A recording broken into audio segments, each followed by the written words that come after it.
Jeremy Irons joins me here live in Studio Q. Hello. Good morning. On paper, this film is about pure mathematics. Why is Ramanujan's story so important, even for non-mathematicians? Well, for me, mathematics was always a no-go area. I mean, it's something and I think say the same for Dev. We're not mathematicians. And for me, mathematics was always something very dry and very accurate.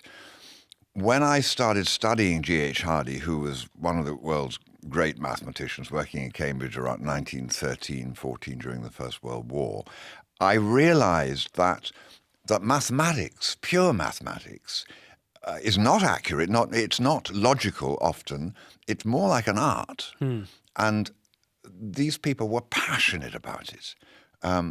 When G.H. Hardy, when Ramanujan in India sent some of his calculations, this pretty well illiterate Indian, to Hardy, and he read this, he looked at these notebooks and he couldn't believe it. He therefore got him to come over to Cambridge. And the film is, yes, its background is mathematics. Mathematics is the oil to the story, but it is I think they say these days, a bromance. I mean, Hardy, who was a very, very dry English intellectual, very cut off from his emotions, typical Englishman of the time, was faced with this passionate Indian who dreamt these theories and who would then write them down. Hardy had never seen anything like it in his life. And it turns out that Ramanujan, I mean, a lot of his theories are still being proven at the moment. People are still working on his figures. And the film really is about the relationship between these two very disparate men. And you're right, it is almost romantic, their relationship with numbers. Yeah. Right? It's like anybody two people who share the same passion. That draws them together. And being such different people from different sides of the earth. And of course, England at that time was a very racist country. So many of the professors at Cambridge very disapproving of this Indian who was there, somebody from the colonies. And to find out that he was such a brilliant mathematician and that whole journey through the film is extraordinary. Hardy describes it in his writing as the only romantic period of his life. And I don't think he meant romantic in a sexual way, really, but just the romance of working closely with someone who cares about what you care about and the discovery of pure mathematics. The magic of that relationship and also the magic of discovery. Yeah. You've played a few of these middle upper class characters in your career. What is it that interests you about these characters? Well, I sound like I do, so I'm never going to be asked to play a working class guy, because I don't talk like that normally. But, so I tend to be cast in that sort of area. But you're not a stiff person. No, I'm not. Thank you very much. I think that's just the way it goes, because I look like I do. I tend to get cast in that area. But of course, people from middle or upper class, they have the same passions, the same emotions as anybody else. They may sound different and look different. And what attracts me always to a script is, does it fascinate me? Am I interested in it? If I am, then I hope that some of the rest of the audience will be. And when I read The Man Who Knew Infinity, the script, and I met Matt Brown, our director, who had been working on getting this film made for around 10 years. I mean, it was his absolute passion. And I thought, this is an extraordinary story. I don't know it. No one else or very few other people will know it. And to make a film with a director who is passionate about it and who hasn't just been assigned by the studio to direct it is wonderful. Shared passion. And I think that comes through in the movie. And Dev Patel, who plays Ramanujan, is equally passionate and an extraordinary actor. I think we're quite interesting together. Why do you think so few people know this story? I know 20th century mathematicians aren't household names, but it really is an incredible story. I don't know why. I don't know why. I mean, in India they do. Okay. I mean, but in fact, India has seen the film and has gone wild about it because they're hoping that it will encourage other people who have innate talent to get out there and really create in this booming economy which India has become or is becoming.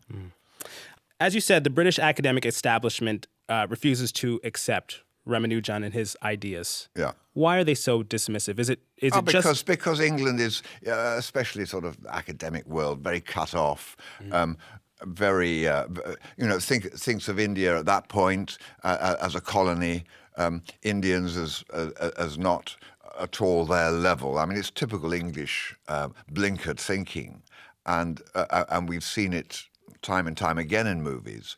So what is wonderful is that's what he has to push up against, and they've realised these very blinkered, cut-off academics in Cambridge that this boy from India is actually streaks ahead of them, and that's quite difficult to accept.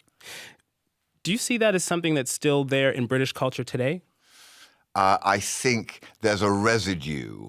I mean, I think we see it with this immigration problem. We think that everybody who's trying to get in are actually rogues and vagabonds, whereas a lot of people who are trying to immigrate into Europe have enormous talents, an enormous amount to offer to our society.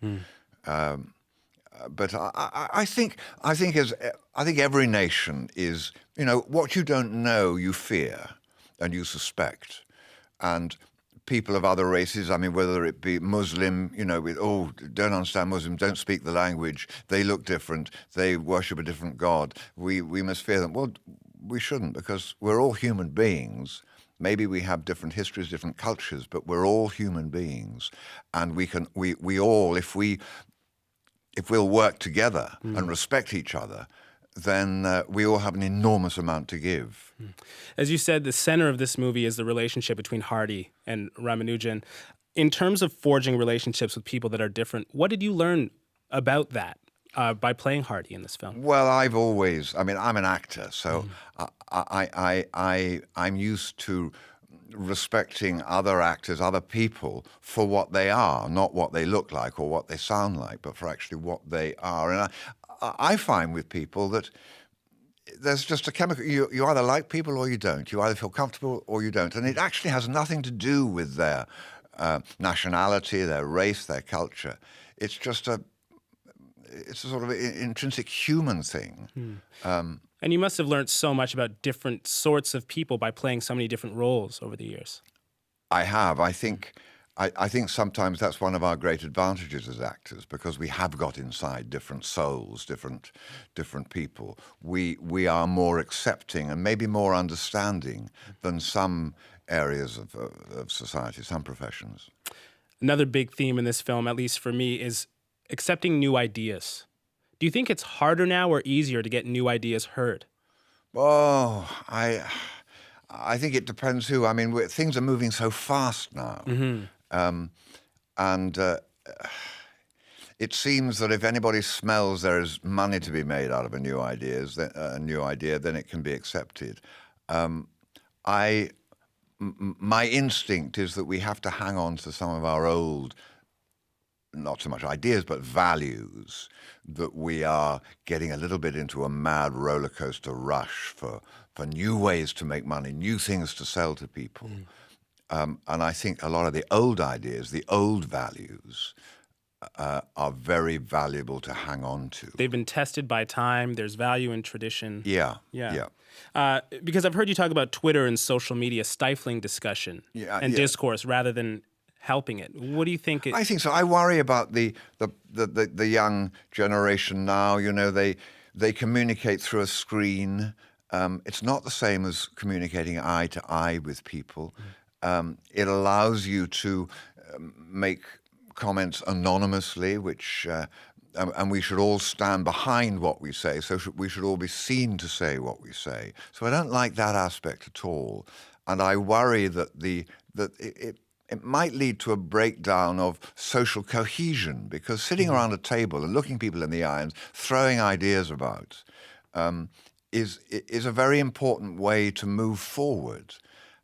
And now I think politicians or anybody in the media who says anything, anything can be shot down. But I think we have to fly kites sometimes as ideas. You know, what Yeah. about this? Let's talk about this. I'm not saying I believe it, but I'm going to I'm going to put this point across. You need to have the safe space to put that point Yeah. out there and have it I think we bantered have about. to find. I hoped that the internet would be a real forum for discussion. I don't think it is. Have you had to change your approach as someone with a public profile in terms of the way you exchange? I have to button my lips sometimes because in the past I've flown kites. I've talked about things. And just as ideas, and it's been taken as sort of gospel. This is what I think. Absolute rubbish, taken out of context. And so one has to be very careful about speaking. Of course, I'm an actor, so it doesn't matter if I'm castigated. It doesn't matter. If I was a politician, I'd be much more worried. Yes. Do you think cinema has the power to disseminate new ideas and trigger debate? I do. I think it's part of the whole movement of thought, cinema and novels. But I think it can bring people's ideas together. And you say, yes, that's extraordinary. That's a fantastic idea. Or that's an extraordinary situation. And, if it's a film filmed in some part of the world showing people's lives, then you can understand that better by seeing it on the screen. I think film can help. This film, I think, has a really interesting message about the role that intuition plays in forming new ideas. Is that something that drew you to the film? I think it was one of the things, yeah. Where do ideas come from? Where do great people come from? Is it just in them, or does society create it? I think a lot of us have things inside us. I'm always arguing about education, that we're much too narrow in our way of educating, that we should encourage people to develop in whatever area they feel natural to them, and allow much more what I would call a sort of sideways education, Aristotelian education, so that people can find, rather than making them learn that tick box, tick box, tick box, tick box, to actually just talk about a certain area, to write about a certain, see where that takes them, see what they're good at by allowing them to do a very wide range of things in their education. And there's universals and there's principles that are applicable more broadly in any particular thing a child might be interested in. That's right. Yeah. Also, religious inspiration in forming new ideas is a theme in this film. Yeah. Yeah. What do you think about that? Well, I think any way you get inspiration. I mean, I think a sense of religion can be very helpful. I'm not interested in scientists saying, God does not exist. I don't think they're maybe looking in the right place. What do you mean by that? Well, I think scientists sort of think, God is out there. God is out. I think God is not. God is within us. It's a spirit within us, as is the devil. And yes, it's a battle between the two as we try to work our way as individuals through life. And the inspiration of concentrating in on your own God can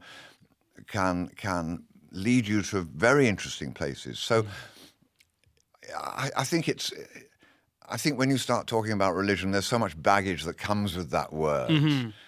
But I know there is more within us than is ever dreamt of in our philosophies. And that's why it was so interesting the way it was brought into this film. Sure. With a bit less of that baggage. Sure. Yeah.